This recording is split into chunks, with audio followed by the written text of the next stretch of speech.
Hello friends, எல்லோருக்கும் வணக்கம். Welcome to young investors channel. Actually last American market closing பார்த்தீங்கன்னா Thursday வந்து ஒரு நெகட்டிவ் ட்ரெண்டில் க்ளோஸ் ஆயிருந்துச்சு. பட் ஆக்சுவலி ஃப்ரைடே வந்து பார்க்கும்போது தேர்ஸ்டே நெகட்டிவ்ல க்ளோஸ் ஆன அமெரிக்கன் மார்க்கெட்டு ஃப்ரைடே வந்து பார்த்தீங்கன்னா பாசிட்டிவ் ட்ரெண்டில் தான் க்ளோஸ் ஆயிருக்கு.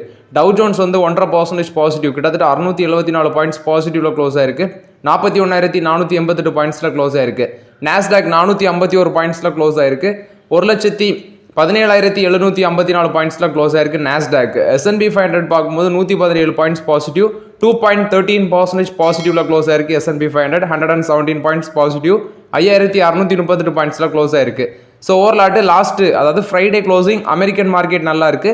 இது வந்து நம்ம மண்டே மார்க்கெட்டில் வந்து எதிரொலிக்குமா அப்படின்னு சொல்லி வெயிட் பண்ணி பார்க்கலாம். பட் நம்ம மார்க்கெட்லேயும் சில நெகட்டிவ் அப்டேட்ஸ் இருக்குது. நெக்ஸ்ட் பார்த்தீங்கன்னா தங்கமயில் ஸ்டாக்கை பற்றி சொல்லுங்கன்னு சொல்லியிருந்தீங்க, அந்த ரைட் இஷ்யூ பற்றி. ஸோ ஆக்சுவலி தங்கமயிலோட ரைட் இஷ்யூ டேட் நீ பார்க்கும்போது மார்ச் 4 வந்து issue closing date. Opening date வந்து February 21, issue closing date March 4, date of allotment March 10, date of credit வந்து March 12, டேட் ஆஃப் லிஸ்டிங் வந்து March 18 சொல்கிறாங்க. ரெக்கார்ட் டேட் வந்து February 11. 11 ஃபெப்ரவரிக்கு முன்னாடி யாரெல்லாம் அந்த ஷேர் வச்சுருந்தீங்களோ அவங்க தான் ரைட் இஷ்யூக்கு எலிஜிபிள். ஸோ ஓவர்லாட்டு அந்த கிரெடிட் ஆஃப் ரைட்ஸ் அண்ட் டைட்டில்மெண்ட் பார்த்தீங்கன்னா February 20 சொல்லியிருக்காங்க. ஓவராலாட்டு March 18 அந்த ஸ்டாக் வந்து லிஸ்ட் ஆக போகுது. ஸோ ரைட்ஸ் இஷ்யூக்கு வந்து March 18 அது லிஸ்ட் ஆக போகுது தங்கமயில் ஜுவல்லரியில். பட் தங்கமயில் ஜுவல்லரி இப்போ இருக்க வேல்யூஷனில் ஆப்பர்ச்சுனிட்டி இல்லை.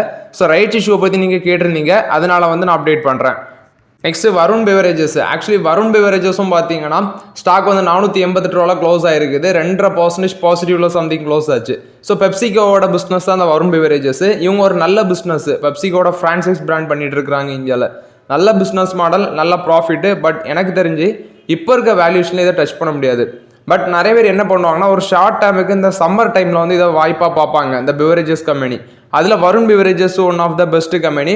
ஏன்னா வேல்யூஷன் ஜாஸ்தியாக இருந்தாலும் இந்த மாதிரி சமயத்தில் அவங்களுக்கு சேல்ஸ் நல்லாயிருக்கும், ஸ்டாக்கும் நல்லா பெர்ஃபார்மன்ஸ் பண்ணும். ஸோ அந்த பேசிஸில் வந்து நிறைய பேர் கன்சிடர் பண்ணுவாங்க. பட் நான் அதை உங்கள்கிட்ட சொல்கிறேன், அது ஒரு மெத்தடாக ஃபாலோ பண்ணுவாங்க, அதை சொல்கிறேன்.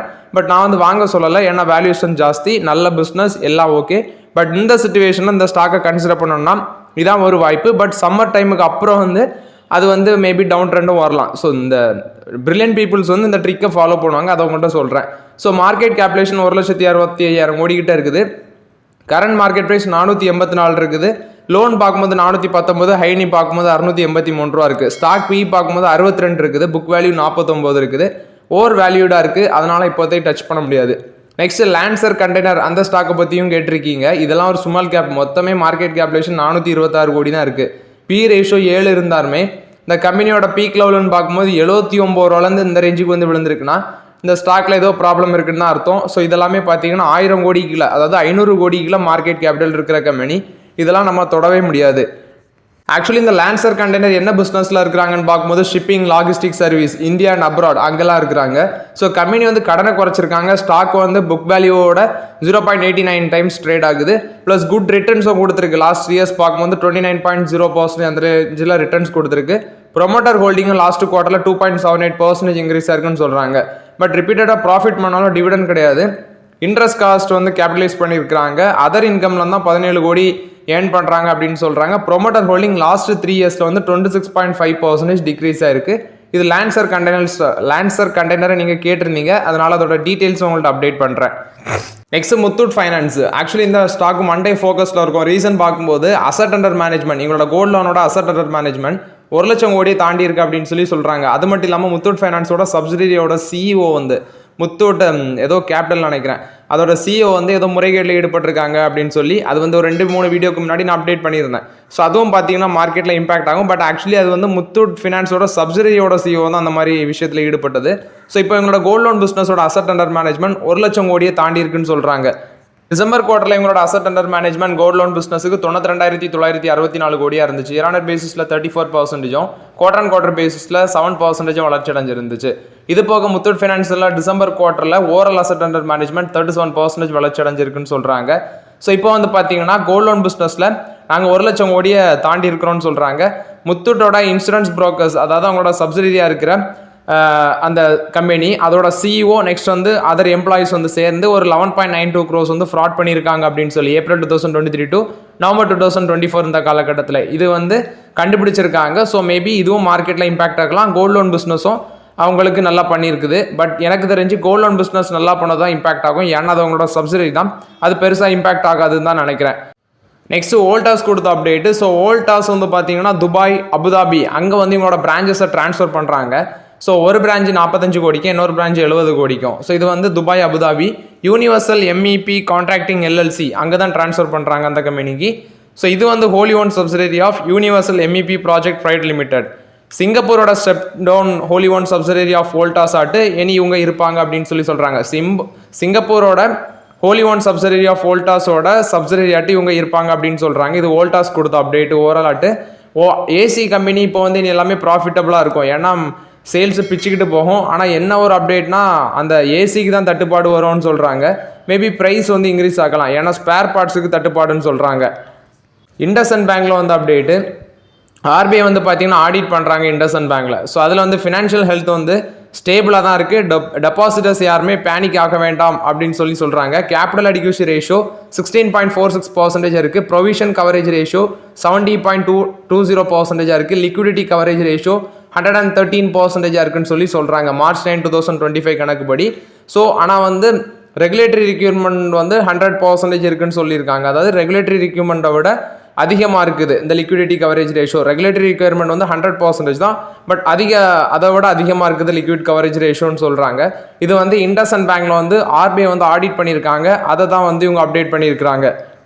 இண்டஸ்இண்ட் பேங்க்கில் நிறைய பேர் வந்து பார்த்தீங்கன்னா நெகட்டிவ் அப்டேட் தான் சொல்கிறீங்க, ப்ரோ இது ரிஸ்க்கு. பட் நான் ரிஸ்க் எடுத்து தான் அதில் நான் வந்து உள்ள என்ட்ரி கொடுக்குறேன். ஸோ இதில் ஒப்பீனியன் இல்லாதவங்க வந்து தயவுசெய்து அதை அவாய்ட் பண்ணிடுங்க. நெக்ஸ்ட்டு ஜைடஸ் லைஃப் சயின்ஸ் இவங்களோட அங்கலேஷர் ஏபிஐ ஆக்டிவ் ஃபார்மசூட்டிக்கல் யூனிட்டில் வந்து யுஎஸ்எஃப்டியை வந்து இன்ஸ்பெக்ஷன் பண்ணியிருக்காங்க. நில் அப்சர்வேஷன் இஷ்யூ பண்ணிட்டு போயிருக்காங்க, அதாவது 0 அப்சர்வேஷன் கொடுத்துட்டு போயிருக்காங்க. இது வந்து அவங்களோட குஜராத் மேனுஃபேக்சரிங் ஃபெசிலிட்டியில் March 10 to 14 இன்ஸ்பெக்ஷன் பண்ணியிருக்காங்க. எந்த அப்சர்வேஷனுமே கொடுக்கலன்னு சொல்லியிருக்காங்க. இது ஜைடஸ் லைஃப் சயின்ஸுக்கு ஒரு பாசிட்டிவ் அப்டேட்டாக இருக்குது.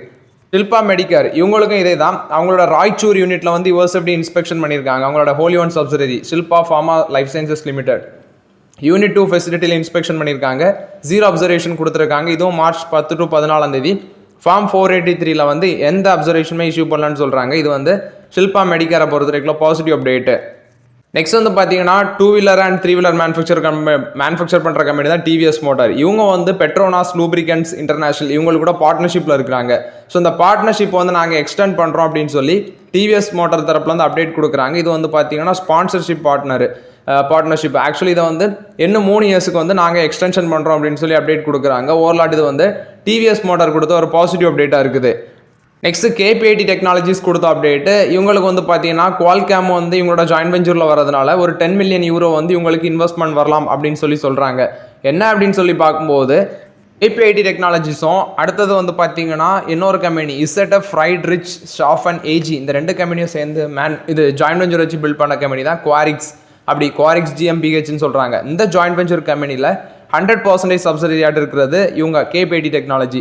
இதில் வந்து இப்போ 3rd ஜாயின்ட் வெஞ்சர் கம்பெனியாட்டி யார் உள்ளே வராங்கன்னா குவால்காம் வெஞ்சர்ஸ் வராங்க. குவால்காம் வெஞ்சர்ஸ் எல்எல்சி இவங்க வந்து 10 மில்லியன் யூரோ வாட்டு பார்த்தீங்கன்னா அவங்க ஷேர் ஹோல்டிங்கை உள்ளே கொண்டு வராங்க. ஸோ இப்போ இவங்க உள்ளே வரதுனால இன்வெஸ்ட்மெண்ட் வந்து ஒரு 10 மில்லியன் யூரோ வந்து வருதுன்னு சொல்கிறாங்க. ஸோ ஓவரால் கேபிஐடி டெக்னாலஜிஸ் வந்து ஒரு நல்ல கம்பெனியாக தான் இருக்கிறாங்க. பட் எனக்கு தெரிஞ்ச அதோட வேல்யூஷன் கொஞ்சம் ஜாஸ்தியாக இருக்குது. இப்போதைக்கு அதில் வெயிட் பண்ணலாம். அதுவும் பார்த்தீங்கன்னா ஃபண்டமெண்டலி ரொம்பவே ஸ்ட்ராங்காக இருக்கிற கம்பெனி கேபிஐடி டெக்னாலஜிஸ். லாங் டேர்முக்கு ஒரு ஒர்த்தான ஸ்டாக் தான், பட் அதில் வந்து வேல்யூஷன் ஜாஸ்தியாக இருக்குது. நெக்ஸ்ட் பெப்சி கொடுத்த அப்டேட்டு. பெப்சி வந்து பார்த்தீங்கன்னா சோடா பிராண்டான பாப்பி அவங்களுக்கு கூட வந்து பேச்சுவார்த்தையில் இருக்கிறாங்க. ஸோ அதை வந்து $1.5 பில்லியன் அக்யூசிஷன் பண்ணுறதுக்கு பேச்சுவார்த்தையில் இருக்கிறாங்க அப்படின்னு சொல்கிறாங்க. இது வந்து ஃபங்க்ஷனல் சோடா பிராண்ட் அப்படின்னு சொல்கிறாங்க. ஸோ இதை வந்து அக்யூசிஷன் பண்ணாங்கன்னா இவங்களுக்கு ஒரு நல்ல அக்யூசிஷனாக இருக்குதும். சோல் பூஸ்ட் பிராண்டும் இதில் இருக்குது. இது வந்து சோடா பிராண்டு பாப்பி அப்படின்னு சொல்கிறாங்க. $1.5 பில்லியன் அக்யூசிஷன் பண்ணுறதுக்கு பெப்சி பேச்சுவார்த்தையில் இருக்கிறாங்க. நெக்ஸ்ட் பார்த்தீங்கன்னா டிவி டுடே நெட்வொர்க் லிமிடெட் அப்படிங்கிற கம்பெனியை பற்றி கேட்டிருந்தீங்க. ஸோ இவங்க வந்து news channel, news paper publishing, radio station அந்த செக்மெண்ட்டில் இருக்கிற கம்பெனி. மார்க்கெட் கேப்லேஷன் 900 கோடி தான் இருக்குது. கரண்ட் ப்ரைஸ் 151 ரூபா இருக்குது. ஸ்டாக் பி வந்து பார்க்கும்போது 10 times இருக்குது. புக் வேல்யூ 147 இருக்குது. ஸோ இந்த ஸ்டாக் எல்லாமே நான் ஃபோக்கஸ் எப்படி பண்ண முடியும்னே தெரியல. ஸ்மால் கேப்பை கேட்டுட்டு இதை வந்து அனலைஸ் பண்ணுங்க, நான் எப்படி சொல்கிறது. ஸோ இது வந்து பார்த்தீங்கன்னா அஜய் தாக் அவங்க லீடர்ஷிப் கீழே தான் மெயின்டைன் ஆகுது. இவ்வளோ தான் என்னால் சொல்ல முடியும். ஸோ ஓவர்லாட்டு ஃபண்டமெண்டலி பார்க்கும்போது பெஸ்ட்டாக இருக்கிற மாதிரி தெரியுது. பட் ஸ்மால் கேப் கம்பெனி எனக்கு இதில் வந்து கிளியர் கட்டாக எதுவுமே புரியலை. ஸோ நீங்கள் வந்து தயவுசெய்து அதாவது 308 ரூபா வரைக்கும் போயிட்டு பீக் லெவலில் வந்து பாதிக்கு பாதி 50% கிராஷ் ஆகிருக்கு. பட் இன்னும் இதில் சில ஃபண்டமெண்டல்ஸ்லாம் செக் பண்ணணும். அதை பார்த்துட்டு இதில் நீங்கள் வந்து முடிவு பண்ணிக்கோங்க. பட் நான் இந்த ஸ்டாக் ஸ்மால் கேப் ஸ்டாக் பக்கம்லாம் இப்போ போகலை. நெக்ஸ்ட் சமவர்தனா மதர்சன். இது வந்து பார்த்தீங்கன்னா ஆன்சிலரி கம்பெனியாக இருக்கிறாங்க, லார்ஜஸ்ட் ஆன்சிலரி கம்பெனி. இப்போ ஒரு ஷார்ட்டாக மட்டும் விழுறாங்க. ஏன்னா அந்த டாரிஃபுக்கு அப்புறம் இந்த ஸ்டாக்கும் கொஞ்சம் அஃபெக்ட் ஆகுது. ஸோ இதிலெல்லாம் வெயிட் பண்ணி தான் பார்க்க முடியும். ஏன்னா இதில் வந்து one of the largest ancillary கம்பெனியாக தான் இருக்கிறாங்க. இந்தியாவில் லார்ஜஸ்ட் ஆன்சிலரி கம்பெனி. இவங்க வந்து ஸ்டாக் ப்ரைஸ் 122 ரூபா இருக்குது, 20 டைம்ஸ் பி இருக்குது. இன்னும் விழோன்னு தான் நினைக்கிறேன். புக் வேல்யூ 46 இருக்குது. கிட்டத்தட்ட 85,000 கோடி மார்க்கெட் கேபிலேஷன் இருக்கிறாங்க. ஸோ இப்போ ரீசெண்ட் டேஸில் கொஞ்சம் கிராஷ் ஆகுது இந்த ஸ்டாக்கு. பட் இந்த கம்பெனி வந்து healthy dividend pay out maintain பண்ணுறாங்க. ஸ்டாக் வந்து புக் வேல்யூவோட 2.60 டைம்ஸ் வந்து அதிகமாக இருக்குது. Low return on equity last 3 இயர்ஸில் கொடுத்துருக்குது. ஸோ இதனால் ப்ரொமோட்டர் ஹோல்டிங்கும் பார்த்தீங்கன்னா லாஸ்ட் 3 இயர்ஸில் ஒரு 3.5% காலியாக இருக்குது. அதனால தான் இப்போதைக்கு நான் சமவர்தனா மதர்சன் பக்கம் போகலை.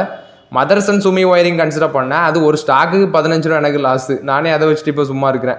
ஆதித்யா பிர்லா கேபிட்டல், இது வந்து ஃபினான்ஷியல் சர்வீஸ் ப்ரொவைட் பண்ணுற கம்பெனி, இன்சூரன்ஸ் அந்த செக்மெண்ட்லாம் இருக்கிறாங்க. இவங்களோட மார்க்கெட் ப்ரைஸ் 162 ரூபாவில் இருக்குது. இந்த ஸ்டாக் வந்து பார்த்தீங்கன்னா 247 வரைக்கும் போயிட்டு அதில் வந்து இப்போ இறங்கி வந்திருக்கு. 11 டைம்ஸ் பி ரேஷியோ இருக்குது. புக் வேல்யூ 110 ரூபா இருக்குது. புக் வேல்யூவோட கிட்டத்தட்ட ஒரு 52 ரூபா அதிகமாக ட்ரேட் ஆகுது இந்த stock Aditya Birla capital. But நான் வந்து மணப்புரம் ஃபினான்ஸில் மட்டும் தான் ஃபோக்கஸ் பண்ணுறேன். முத்தூட் ஃபினான்ஸும் ஆல்ரெடி கன்சிடர் பண்ணியிருந்தேன். அது வந்து இப்போ ஒரு நல்ல ரிட்டர்ன்ஸில் இருக்குது. இப்போதைக்கு மணப்புரம் ஃபினான்ஸில் தான் ஃபோக்கஸ் பண்ணுறேன். பட் மணப்புரம் ஃபினான்ஸ் வேல்யூஷன் குறவாக இருந்தாலுமே அது வந்து ஸ்டாக் ப்ரைஸ் கொஞ்சம் அதிகமாக தெரியுது. ஏன்னா நான் கன்சிடர் பண்ண ரேஞ்சிலேருந்து இப்போ பார்க்கும்போது அதிகமாக இருக்குது. அதில் ஒரு ஆப்பர்ச்சுனிட்டி 160 170 வரும்போது மணப்புரம் ஃபினான்ஸில் ஸ்லோவாக யூஸ் பண்ணலான்ட்டு நான் வெயிட் பண்ணிட்டு இருக்கிறேன். ஸோ ஓகே ஃப்ரெண்ட்ஸ், ஆக்சுவலி இந்த வீடியோவில் சில இம்பார்ட்டன்ட் அப்டேட்ஸ் எல்லாமே டிஸ்கஸ் பண்ணோம். அந்த வீடியோ உங்களுக்கு பயனுள்ளதாக இருக்கும்னு நினைக்கிறேன். பயனுள்ளதாக இருந்துச்சுன்னா லைக் பண்ணுங்கள், சப்ஸ்கிரைப் பண்ணுங்கள், கமெண்ட் பண்ணுங்கள். Okay friends, thank you.